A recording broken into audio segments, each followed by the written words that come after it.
Good morning, students. Welcome to Pole Science class. Today we are going to discuss the question answers of the first assignment of chapter 4 Alternative Centers of Power part 2. So let us start our discussion regarding the question answers. Your first question is, give a brief description of Marshall Plan. As you know, America extended massive financial help for reviving Europe's economy. America ने क्या किया था, कुछ financial help को increase कर दिया था, किसके लिए? यूरोप की अर्थव्यवस्था को सुधारने के लिए. Since Marshall was America's foreign minister at that time, और उस टाइम जो मार्शल था वो क्या था? अमेरिका का विदेश मंत्री था. It came to be known as the Marshall plan. इसे मार्शल प्लान के नाम से जाना जाता है इस योजना को. Under this plan the organisation for European economic corporation was established to help the Western European states. It became forum. Forum means क्या होता है? स्टेज, मंच. ये एक ऐसा मंच बन गया where all Western European states began to cooperate on trade and economic issues.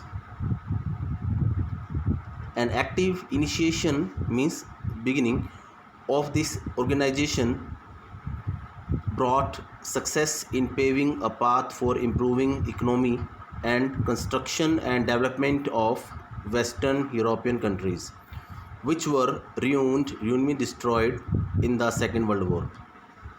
अब जो इकोनॉमी यूरोप की सेकेंड वर्ल्ड वॉर में या उसके बाद डिस्ट्रॉय हो गई थी, अब उसको दोबारा से जिंदा किया जा रहा था. Your next question is, outline the formation process of European union.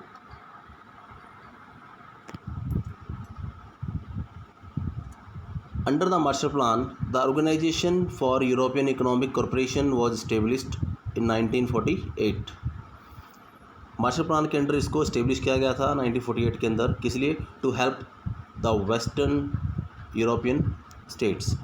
It become a forum. ये एक मंच बन गया था where the western European states began to cooperate, जहाँ पे वेस्टर्न यूरोपियन जो पश्चिमी यूरोपीय देश उन्होंने आपस में कोऑपरेट करना शुरू कर दिया. किसके ऊपर? ट्रेड से रिगार्डिंग and economic issues से regarding. So the process of economic integration of European capitalist countries proceeded step by step, leading to the formation of the European Economic Community in 1957. The collapse of the Soviet bloc put Europe on a fast track and resulted in the foundation of European Union in 1992. Means with the disintegration, जैसे disintegration हुआ किसका? USSR का, इन 1992. सो क्या हुआ? इसको एक बहुत बड़ा मंच मिल गया यूरोपियन यूनियन को, और मतलब इसकी फाउंडेशन रखी गई 1992 के अंदर एक बड़े लेवल के लिए.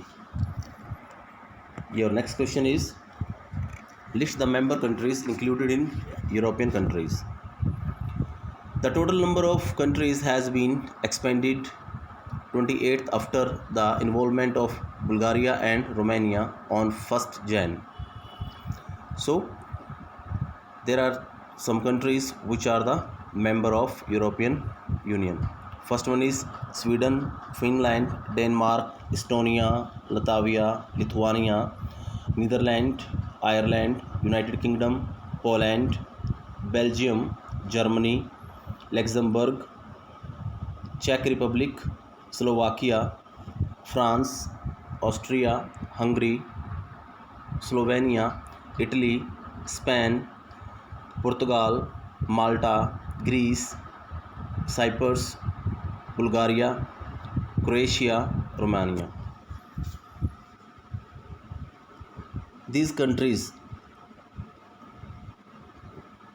were the member of European Union. Your next question, after the establishment in 1992, what change could be seen in European Union? Establish होने के बाद यूरोपियन यूनियन में क्या बदलाव आया? The European Union was evolved over the time from an economic union to an increasingly political one. Starting किससे हुई थी इसकी? एज इकोनॉमिकल यूनियन के रूप में. बाद में क्या बन गया था? ये एक पॉलिटिकल यूनियन का इसने रूप ले लिया था. The EU has started to act more as a national state. अब जो यूरोपियन यूनियन उसने कैसा बिहेव स्टार्ट कर दिया, अपनी जो फॉर्मेशन है और जो वर्किंग स्टाइल है उसको एक नेशनल लेवल तक ले गए, फिर इंटरनेशनल तक पहुंच गए। It has its own flag, इन्होंने खुद का एक अपना झंडा बनाया, एक एंथम प्रिपेयर किया एंड फाउंडिंग डेट एंड एक करेंसी बनाई, इसका नाम क्या था, euro. It also has some forms of common foreign and security policy in its dealing with other nation. जब इन्होंने दूसरे देशों के साथ डीलिंग की तो अपनी कुछ फॉरेन पॉलिसीज़ बनाई, कुछ सिक्योरिटी पॉलिसीज़ भी बनाई, मतलब इंटरनेशनल लेवल पे अपने आप को एक आफ्टर यूएसए एक सेकंड पावर के रूप में रिप्रेजेंट किया। Third one is, next question is, after the explain military capacity of European union. European union has strong and influential position in the terms of strategy and military. अगर हम strategy की बात करें, military की बात करें, तो जो यूरोपियन यूनियन उसका सेकंड नंबर था। The EVS combined armed forces are the second largest in the world and its total spending on defense is second after the US। US सबसे ज़्यादा इन्वेस्ट करता है अपनी सिक्योरिटी के ऊपर, अपनी आर्मी के ऊपर, डिफेंस सिस्टम के ऊपर। उसके बाद सेकंड नंबर किसका आता है, यूरोपियन यूनियन का आता है। 2 EU member states Britain and France also have nuclear arsenal, means weapons of approximately 550 nuclear warshed। और जो इसके 2 मेंबर्स हैं फ्रांस एंड ब्रिटेन, इनके पास क्या है, न्यूक्लियर वेपन्स भी हैं, जिनके पास इनके एक्चुअली इन दोनों ये स्थायी मेंबर हैं यूएनओ के। सो इनके पास न्यूक्लियर वेपन्स भी हैं। So it is the world second most important source of space and communication technology.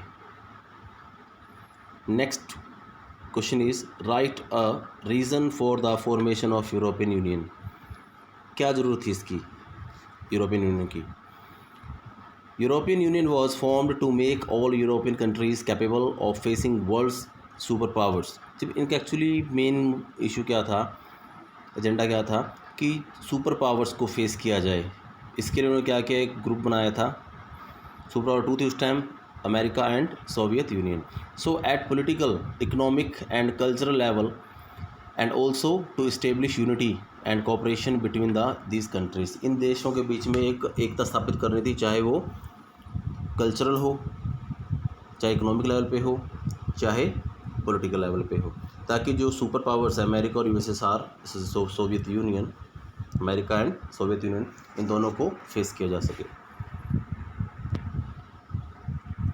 Your next question is, write 2 features of European Union which make it an effective organisation. 2 विशेषताएं कौन सी है जो इसको एक शानदार एक संगठन बनाती है। First one is economic development. European Union was the world's largest economy in 2005।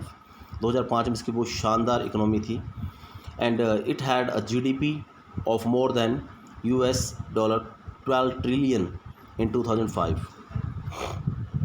इसकी जो जीडीपी थी वो यूएसए से भी ज़्यादा थी and which was even larger than that of US, जो यूएस से काफ़ी ज़्यादा थी and its share of world trade is 3 times larger than that of US. इसका जो ट्रेड था वो यूएसए से 3 गुना ज़्यादा था। Second, political and diplomatic power, राजनीतिक और कूटनीतिक शक्ति।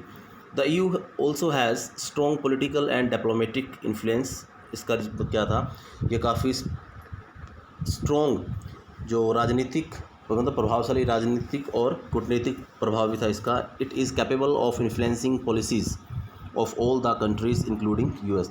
ये हर देश की पॉलिसीज़ को प्रभावित कर रहा था, चाहे वो यूएसए ही क्यों ना हो। तो next question is, explain the objective of establishment of ASEAN. ASEAN को इस्टेब्लिश करने का जो मुद्दा क्या था, ऑब्जेक्टिव उद्देश्य क्या था। आसियान वॉज इस्टेब्लिश्ड इन 1967 में इस्टेब्लिश किया गया, स्थापना की गई थी इसकी। The objective of ASEAN were primarily to accelerate economic growth. इसका मेन उद्देश्य क्या था, इकोनॉमिक ग्रोथ को बढ़ाना, which can further promote social progress and cultural development, जिसके साथ साथ बाद में सामाजिक और सांस्कृतिक विकास भी किया जा सकता था। And it was also to promote regional peace, इसने क्षेत्रीय शांति व्यवस्था को भी प्रमोट किया, एंड स्टेबिलिटी और में स्थिरता स्थापित की, based on the rule of law and principles of charter of the union Nations. ASEAN countries have celebrated what has become known as the ASEAN Way, a form of interaction that is informal, non-confrontationist and cooperative nature, and the respect for national sovereignty is critical to the functioning of ASEAN. Your next question is, what are the objective of establishing regional organization? क्षेत्रीय जो organisation को स्थापित करने का क्या कारण था, उद्देश्य क्या था उनका? The objective of regional organisations are to find the solution of the differences and historical enmities, हल ढूंढना किसका? डिफरेंसेस का, मतभेदों का, और ऐतिहासिक जो दुश्मनी है उसका, एग्जिस्टिंग एज रीजनल लेवल, जो क्षेत्रीय लेवल पे थी, क्षेत्रीय स्तर पर थी, to resolve them in a peaceful manner, उन्हें एक शांतिपूर्ण तरीके से सॉल्व करना, एंड टू डेवलप पीस, और शांति व्यवस्था स्थापित करना, and tranquillity, and to develop economically means एक आर्थिक रूप से एक शांति लेवल पे एक प्रोग्रेस की जा सके, अच्छे रिलेशन इंप्रूव किए जा सकें. So ASEAN and EU are the two examples of regional association. क्षेत्रीय स्तर पर जो संगठन है उसके दो एग्जांपल, एक तो EU था और एक आसियान था. Your next question is,